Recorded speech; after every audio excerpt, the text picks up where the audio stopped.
Okay.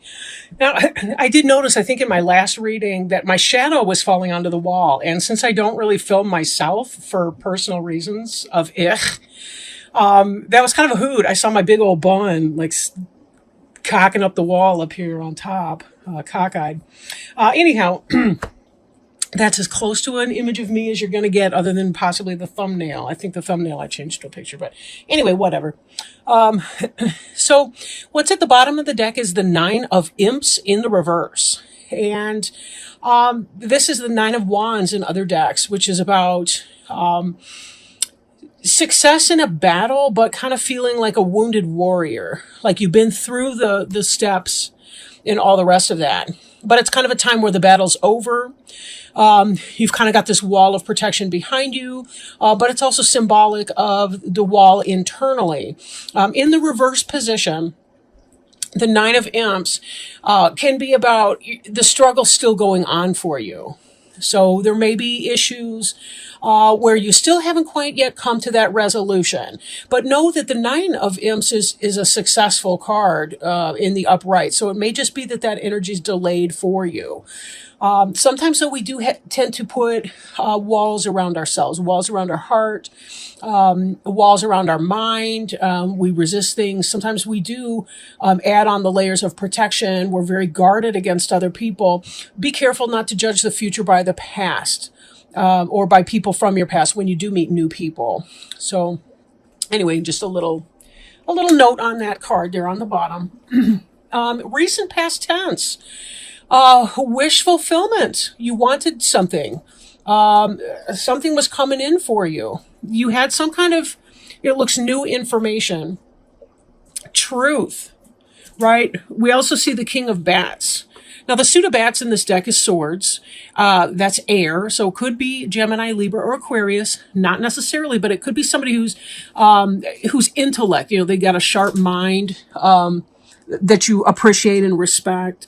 But somebody told you the truth in a situation, and that enabled your success in a way. Like it kind of led to you getting what you want, or maybe the air was cleared on something, in a way that you liked. Example, if you were interested in somebody romantically, they came forward and told you how they felt and that they like you too. Or if it's in a business, it's that you were looking for a new job and your new supervisor called you up and said that they like what they see and they want to offer you the position. Take that as it resonates. Bats is air. Ghosts is spirit or emotion. Or it's usually some kind of a combination of the two, spirit and emotion. So, again, could be either way. Could be either way, right? Over here, we have the Ten of Ghosts. That's about spiritual fulfillment and joy. And in fact, it's a natural progression from the Ten of Ghosts. From the Nine. We see the Nine, you get what you want, but this is kind of a solitary type energy, the Nine. In fact, the Nine on the bottom of the deck too, if you'll note. Let me hold that up real quick. This Nine was about one person sallying forth while the other 8 are behind him or her. Nines tend to be about isolation, but it's well grounded in that sense. Like 3 is one of the most stable energies. Like if you think Euclidean geometry, 3 points always make a plane. So it's very stable. So like if you have a 3-legged tripod or a 3-legged stool, it's always very stable, even if the legs are not of equal length. You add a 4th leg, and then sometimes it can be rocky because it's really hard to get all of those to line up, but you're also jockeying back and forth between 2 triangles. If one of those legs is short. I hope I didn't confuse people. To hell with that one. Anyway, but with the Nine of Ghosts, wish fulfilled, you did something. It was an individual enterprise, but then you moving into this current energy, which is about happy family, spiritual life. You'll notice that the kids are dressed up like trick-or-treaters and they're dancing in the foreground. And then the happy parents in the background, they're looking at all the joy. They're feeling great. They've got the ghosts are like party lights up above them, clear sky, beautiful full moon. Just really a joyful time and some celebration. But that having been said, something else is occurring as well that may be a disappointment.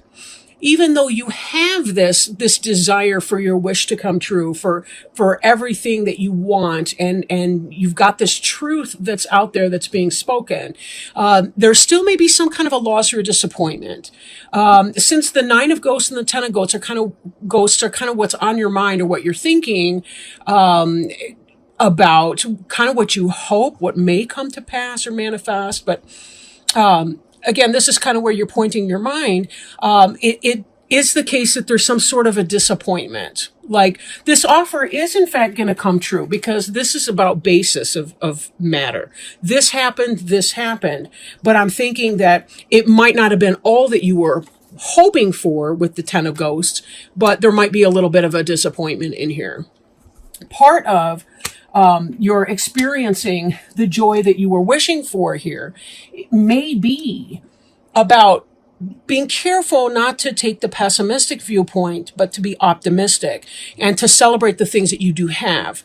Like in this, we've got the pumpkin person here is looking at the bucket that's spilled over and the water's pouring out of it. Excuse me. But there's another bucket over here behind his leg. So it could be that you're looking at the loss and not the gain. The job is offered to you, but you were hoping to get more pay. Or maybe you didn't get the hours that you wanted, even though overall it was a good thing. This is kind of a cup is half full, half empty kind of mentality. You get to choose though, right? I can control what I think, say, and do. And that goes for every person. There may be exceptions where people have serious mental illness or mental retardation or some sort of thing, developmental delay. But in the case of the typical, I want to say the statistical normative, most of us do have some level of choice or control over how we think or what we think about the things that we perceive. We need to turn our focus away from the loss here.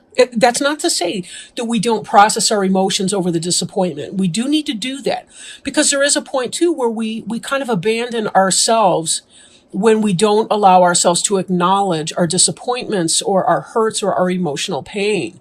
But once that is processed, then it's time to really to turn your attention to what is there and to have your gratitude. Always in life, it's about a balance. It's always that balance between the negative and the positive. And we need the negative in part to help us understand the things that are positive. If you didn't know disappointment and loss, you may not be in tune with what it is that you actually do want to have happen. Okay? Now, here we have the Three of Imps card. The Three of Imps in the reverse. In the upright position, this is about waiting for your ships to come in. Like you've done the work, whatever that is for you, to put it out there. In this, it could be that your ships are delayed. They haven't launched yet. They haven't set to sea. You're still maybe gathering the material. They're still loading the ships. You're still trying to figure out, to extend this metaphor, who your shippers are going to be, right? Before you can move your merchandise forward to your new horizon, and get going on that. But it can also be about a struggle with a partnership and collaboration. For example, the one person's got this branchy leaf over here and the other two have torches. It could be that you may not be seeing eye to eye with somebody. But typically this card does indicate that there may be a delaying of something that you hope to come forward. Example, maybe you were hoping that with this job you would have everything and all the things that you wanted, including a happy relationship with somebody and all the rest, but you're finding that there may be difficulties here. For some of you, if it's about a relationship, it could be that the kids aren't as excited about your new love affair as you and your new partner are. If it's a business relationship, again, it could be that you don't get the hours you want, or maybe the pay's not exactly where you hope it will be. Something like that. But there is a sense of you waiting for what it is that you want. You're waiting to get to the 10. You're hoping for the 10 and you're waiting to get there. You're not quite there just yet.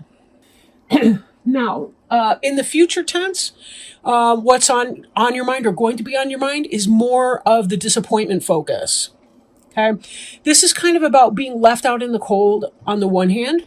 On the other, you'll notice that this trick-or-treater, the bigger one, is holding the hand of the child, hurrying through the snow, that the kid has lost his or her trick-or-treat candy, but the bigger kid doesn't even notice and keeps dragging the kid along. The kid can't even stop and collect his candy back.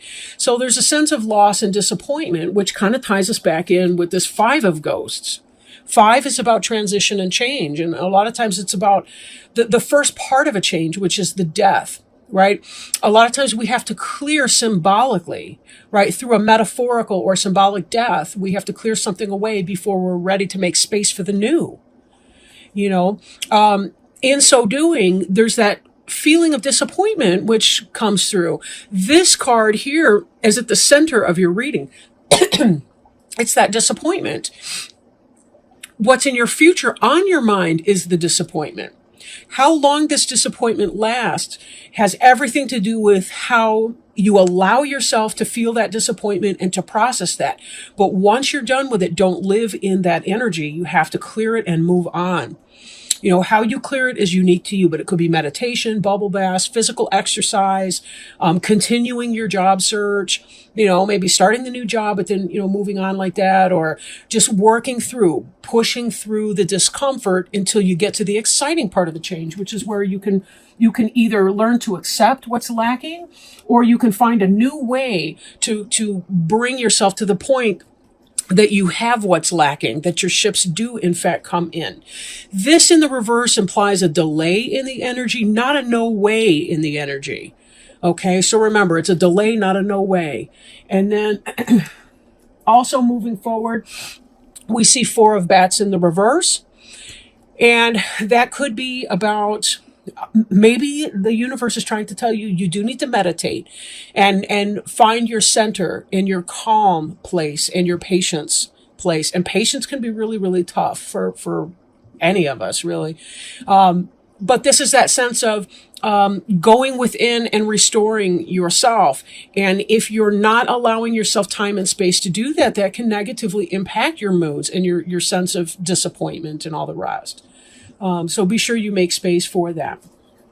Now, the Knight of Bats in the upright can be about fast-moving energy, fast in information coming in, intellectual stuff, rapid change. But in the reverse, it can indicate a slowing or a delay to that, which, again, we're seeing this delay played out with your 3 of Imps in reverse as well. You know, you have some truth, some knowledge that's been coming in. You know something for a fact. And yet there's an unrest internally with you, Aquarius, as you're trying to wait for this thing to happen. And it just doesn't seem to be doing that.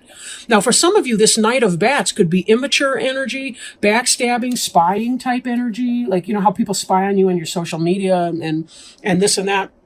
It doesn't have to be, you know, negative, criminal negative, but it can be that kind of energy if it in fact represents a person.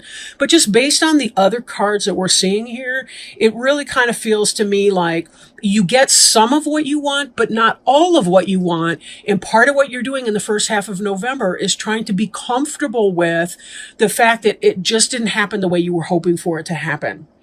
Now, let me shuffle our Sacred Traveler Oracle cards, and I'll show you the box, because I know a lot of you are interested in Oracle cards and the different decks and things like that I work with. The main deck that I've been working with today is the Halloween Tarot, personal favorite. Love this deck. And if you're familiar with the Rider-Waite tarot deck, the Halloween Tarot is really, really easy to follow. But I did order the book. It comes with one of those little booklets in the box, but you can order like a larger explanation book. And it's really, really great to read it, especially about the major arcana cards, because the artist and the artistry, the imagery, all the rest of it really helps to fill out a picture for you of what's going on. But moving on to the Denise Lynn, and I will read you the excerpt about whatever card comes out for us. So slowing down and slowing myself down. Oh, beautiful card. This card is protected by angels. You are cherished by the angels. And give me just a moment to find it in the book here before we can find out how they want to explain that to us today. That's a wonderful message, really. You are cherished by the angels. You are blessed. Immense blessings from above are showering over your life. The angelic realm is only a thought away. Angelic intervention is available to you at all times. Simply be open and you will feel their presence. This is the time to spread your wings and soar. You are so protected and so safe. The sacred traveler wants you to know sometimes it might seem that you can't see the road ahead, but have faith that by your side are shimmering angels supporting and guiding you in unseen ways. Watch for their signs, especially in the form of feathers. There is a sacred plan for your life. Your life is guided. The angelic message is that you are going in the right direction and everything is unfolding exactly as it should be. When you receive this card, it can also mean that you are an angelic healing force for others because the light within you is so bright.